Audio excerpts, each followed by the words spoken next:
How fast can a routine call go wrong? 1 second, it's a normal conversation in a brightly lit department store. The next, it's chaos. A cornered shoplifter makes a desperate choice to fight, and suddenly, everything comes down to training, instinct, and sheer will. Police get thousands of routine calls a day, and shoplifting is one of the most common. Usually, it's just a property crime that ends with a ticket and a court date.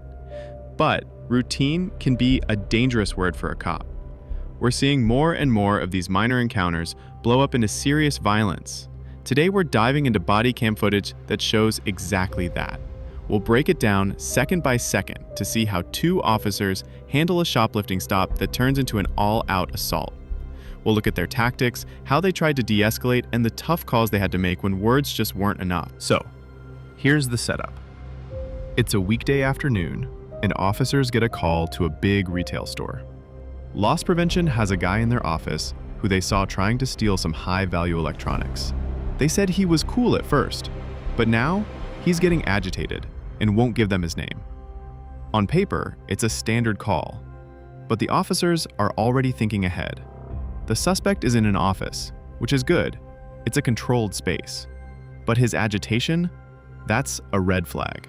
The first officer walks into the small, cramped office while his partner hangs back right outside the door. This isn't random. It's a smart, tactical move. The second officer can see everything, control the only exit, and act as immediate backup if things go sideways.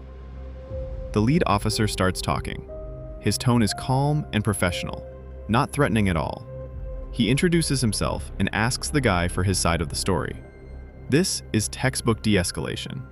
You're trying to build a rapport, lower the temperature, and get the person to cooperate on their own.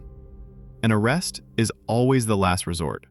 A peaceful end is the goal. But this guy isn't having it. He's slouched in his chair, won't make eye contact, and is just giving one-word answers. His body language is practically shouting defiance. Any experienced cop knows these are pre-attack warning signs. He's ignoring the officer, his jaws tight, and he keeps glancing at the door. He's not listening anymore. He's likely planning his next move, fight or flight. The officer stays calm, but you can see a tiny shift in his posture.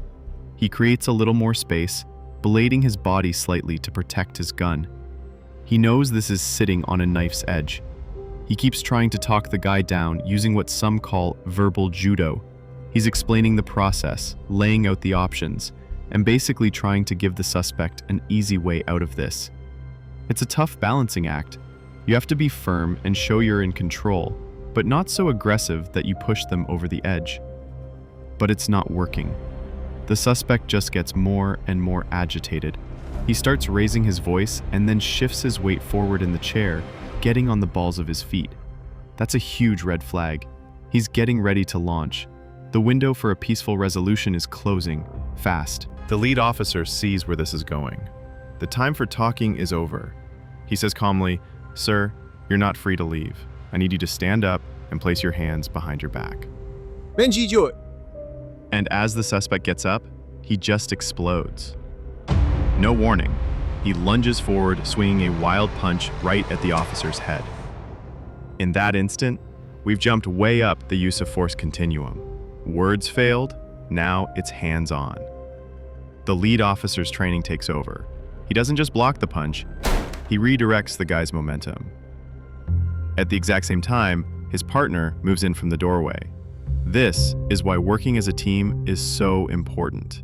They can split the suspect's focus and gain control from different angles, making it safer for everyone. The fight is on, and it's chaotic in that tiny office. The suspect is fighting hard, trying to break free and swing again. The officers are using what they call empty hand control, holds and joint locks meant to control someone without causing serious injury. The number one goal right now? Get him in handcuffs. Cuffs aren't just for restraining someone. They're a key safety tool that drastically limits their ability to fight back. All through the struggle, you can hear the officers yelling clear commands. Stop resisting. Put your hands behind your back. They're doing this for two reasons: to give the suspect a chance to comply, and to make it crystal clear for the body cams that this guy was actively fighting them. After a short, intense fight, they finally overpower the suspect, get him on the ground, and secure him in handcuffs. The immediate danger is over. But the job isn't done. Even after all that chaos, they have to switch back into procedure mode.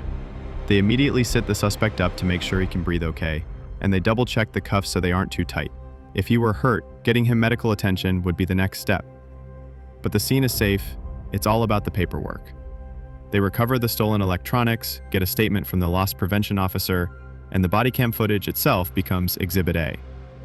Both officers will have to write incredibly detailed reports explaining every single thing that happened and justifying their use of force step by step. As for the suspect, his decision to attack just turned a bad day into a personal catastrophe. What was probably a simple shoplifting charge has now blown up. He's now looking at much more serious felony charges, like assault on a police officer and resisting arrest with violence. We're talking about potential prison time, all because he chose to fight. It's a crazy example of how a routine call can turn into a fight for your life in a split second. The officers had to rely on every bit of their training, from de-escalation to hands-on tactics, to get a violent situation under control. So what do you think? How did they handle it? Did you spot the warning signs before he attacked? Drop your analysis in the comments below. And hey, if you want to see more breakdowns like this and help support the channel, do us a favor and hit those like and subscribe buttons. What this really shows is just how unpredictable police work can be. There's really no such thing as a routine call. An officer has to be ready to go from talking someone down to being in a physical fight in a heartbeat, all while making split-second decisions that will be picked apart for months. De-escalation is probably the most valuable skill they have, but it's their readiness to use force when that fails that ultimately keeps everyone safe. Thanks for watching. Stay aware and stay safe.